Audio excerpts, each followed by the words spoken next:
Live, we're Westlife. I thought we were doing the key.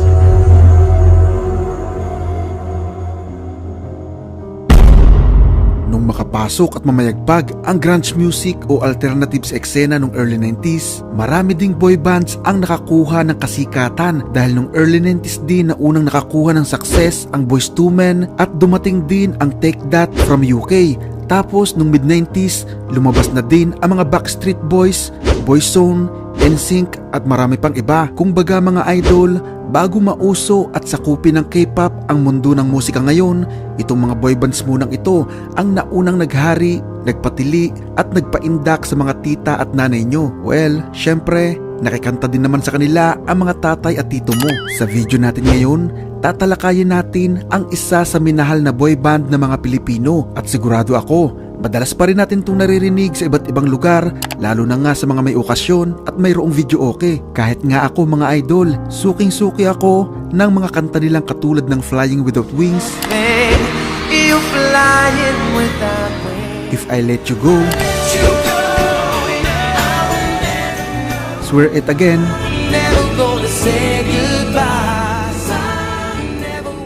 at mga cover songs nila na More Than Words, You Raised Me Up, Uptown Girl,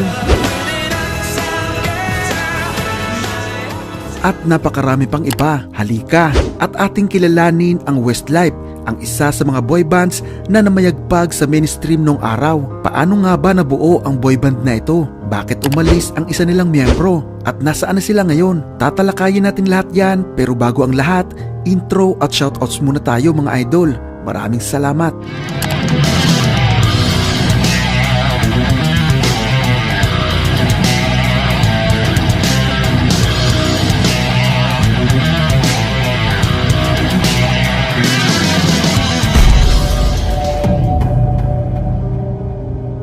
Nagsimula ang lahat sa Summerhill College sa Sligo, Ireland, kung saan nag-aaral sina Shane Phelan, Kian Egan at Mark Feely. Tapos noong 1997, nakasama naman nila sa isang programa sa school sina Derek Lacey, Graham Caron at Michael Garrett. Then, binuo nila ang grupong 6 as 1 na kalaunan ay ginawa nilang IOYOU. At dahil nga kilala ng nanay ni Shane ang manager ng Boyzone na si Louis Walsh, nagkaroon agad ng pagkakataon ng grupo na maipakilala kay Simon Cowell na noon ay A&R consultant ng BMG. Pero bigo ang mga itong makakuha ng kontrata. Ayon kay Simon, maganda umano ang boses ng mga ito, pero sila umano ang pinakapangit na grupo na nakita niya. Ipinayo nito kay Louis Walsh na magtanggal ng hanggang 3 sa mga ito para i-consider niya na isign ang grupo sa BMG. Agad naman itong sinunod ni Walsh at natira nga sa grupo sina Shane, Mark at Kian. Tapos nagsagawa sila ng audition sa Dublin para makumpleto ang bagong boy band na bubuuin nila. Dito na nga mga idol pumasok sina Nicky Byrne at si Brian McFadden. Noong July 3, 1998, opisyal nang isinilang ang boy band na nung una ay tinawag na Westside, pero meron ng ibang banda na gumagamit ng pangalang ito, kaya ginawa nilang Westlife kalaunan. Dito, sa pangalawang lapit kay Simon, nagawa na ng Westlife na magkaroon ng deal sa BMG. Nakakuha sila ng record deal na nagkakahalagang 4 million pounds o mahigit sa $5 million. Ito ay sa RCA Records na part din naman ng BMG. Noong 1998, nagkaroon ng malaking pagkakataon ang Westlife na magpakilala sa mga fans nung mag-opening sila sa konsyerto ng Boyzone at Backstreet Boys. Makalipas ang ilang panahon, naging co-manager ng Westlife si Ronan Keating na miyembro ng Boyzone. At nung taon din na yon, nag-release na ang Westlife ng extended play. Pagpasok naman ng 1999, na-release ng Westlife ang pinakauna at self-titled na album kung saan nabibilang ang awitin na Swear It Again, na agad na nag-number 1 sa UK at nakuha ang record na best-selling single in a week 1 by a debut artist. Nag-number 1 din ang 4 na single na inirelease nila na If I Let You Go,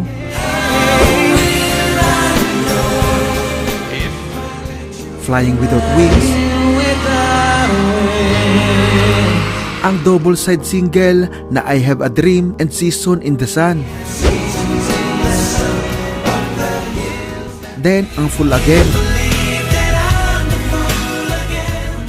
Nakuha nila dito ang record na natatanging male bands na nakapag-release ng album na lahat ng singles ay nag-number 1 sa UK charts. Tinalo nila ang mga katulad ni Elvis Presley at The Beatles. Dahil sa sobrang success na ito, nagsimula na silang pasukin ang US sa pamamagitan ng pagpirma ng kontrata sa Arista Records. At dito, ayon nga sa kanila mga idol, hindi nga nila nakuha ang respeto na para sa kanila. Tanging nag-iisang awitin lang nila na Swear It Again ang nag-iisang nakapasok sa top 20 ng Billboard 100. Noong taong 2000, inirelease naman nila ang pangalawang album na Coast to Coast na agad na nag-number 1 sa UK chart at tinalo ang album na Forever ng Spice Girls. Dito, nag-number 1 muli ang mga singles na Against All Odds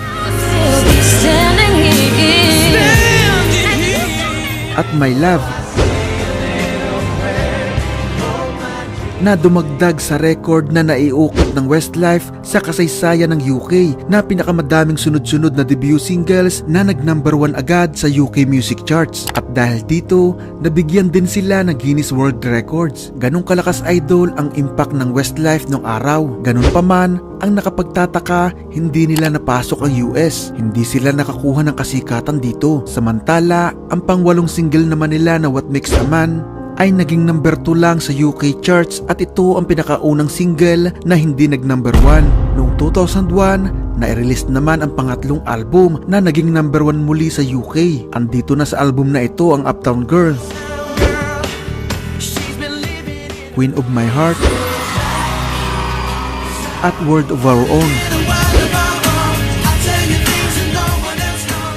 na lahat ng ito ay pumalo lahat sa number 1 ng UK charts. Nakuha nila dito ang record na pinakamabilis na bandang nakakuha ng 10 singles na pumalo sa number 1. Natalo nila dito ang The Beatles. Noong 2002, nakakuha sila ng advertising deal sa Adidas at sa loob lang ng 3 taon, nakapagbenta na agad ang Westlife ng 12 million copies ng album. Sa taon din na ito mga idol, nakakuha muli sila ng Guinness World Records. Ito ay ang pagkakaroon ng public appearance sa 5 bayan sa loob lamang ng 36 na oras. Noong 2003, inirelease naman ang pang-4 na album na Turn Around na pumalo muli sa number 1 sa UK. Noong 2004, isang malungkot na balita para sa mga fans ang pag-alis sa Westlife ni Brian. Umalis umano ito para magkaroon ng oras sa kanyang mga anak at sa asawa na si Kerry Katona na miyembro naman ng Atomic Kitten. Pero sa kasamaang palad, hindi rin naman nagtagal at naghiwalay din ang dalawa. Pagkalipas ng 6 na buwan na wala siya sa Westlife, nag-release naman si Brian ng kanyang solo projects pero hindi ito gaanong nag-success. Pero pagkalipas ng maraming taon, ipinagtapat naman ito na isa sa dahilan ng pag-alis niya sa Westlife ay ang pagkawala ng kanyang interes sa grupo. Alam nyo ba mga idol kung bakit? Dahil ayaw nito sa ikinover nilang kanta ni Barry Manilow na Mandy.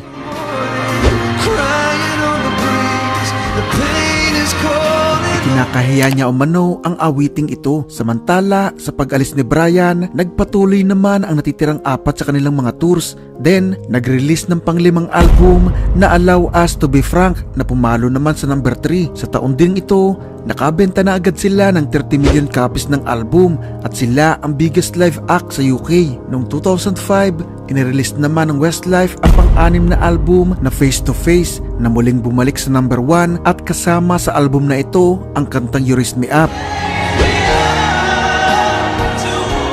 Noong 2006, inirelease naman ang pang-7 album na The Love Album na tinalo sa benta ang compilations album ng Oasis, The Beatles at U2. Noong 2007, inirelease naman ang pang-8 album na Back Home na muling nag-number 1 sa UK. Andito sa album na ito ang kantang Home. Noong 2009, na-release naman ang pang-9 na album na Where We Are na pumalo lang sa number 2 sa UK. Noong 2010, inirelease naman ang pang-10 album nila na Gravity na pumalo naman sa number 3 ng UK charts. Sa panahong ito, ang Westlife ang naging best-selling music act in the UK of the 21st century. Noong 2011, sa loob ng 13 taon na magkasama, umalis na ang Westlife sa pangangalaga ni Simon. Dahil ayon sa mga ito, mula nagsimula ang The X Factor at American Idol, naging sobrang sikat na si Simon Cowell. Ang problema, nawala na ang focus nito sa Westlife. Sobra umanong busy na lagi nito kaya madalas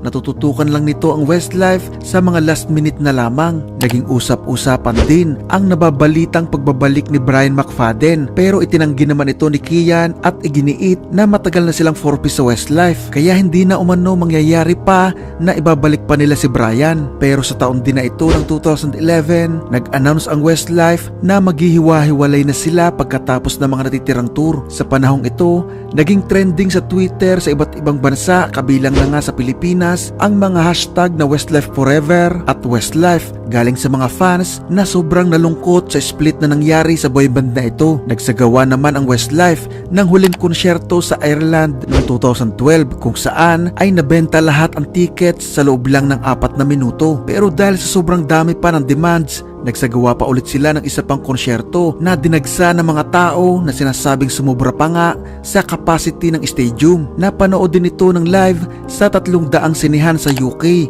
at 200 sinihan naman sa iba't ibang bansa. Sa mga interview ng mga ito, inamin ni Nikki na isa sa naging dahilan ng paghihiwalay ng Westlife ay dahil madalas na umano ang pag-aaway at hindi pagkakaunawaan ng mga miyembro, taliwas sa mga unang pahayag ng grupo na wala umanong away na nangyari. Bago matapos ang taong 2012, nagdeklara ng bankruptcy si Shane Phelan dahil nalugi ang property business nila at nabaon ito sa utang na 23 million euros. Pagkatapos nito, nagkaroon ng kanya-kanyang mga solo projects ang 4 mula magkahiwa-hiwalay ang mga ito. At pagkalipas ng ilang taon, naging maingay ang balibalitang magre-reunion muli ang Westlife. Pero ayon kay Nikki noong 2017, sinubukan niya umanong kausapin ng 3 pero hindi umano nila mabuo ang reunion. Dagdag pa ni Mark, marami umano ang nag-aalok ng blank checks o mga tao na handang magbayad ng malaki para matuloy ang reunion. Pero ayon sa kanya, hindi naman ito tungkol sa pera. Hindi lang umano nila magawang magsama-sama dahil napakarami pa umano ng mga gusto nilang ma-achieve individually. Pero pagkalipas lang ng isang taon, isang anunsyo mula sa banda ang ikinatuwa ng napakaraming fans. Dahil noong October 2018, naglabas ng anunsyo ang Westlife na magkakaroon sila ng bagong musika at mga tours. At syempre,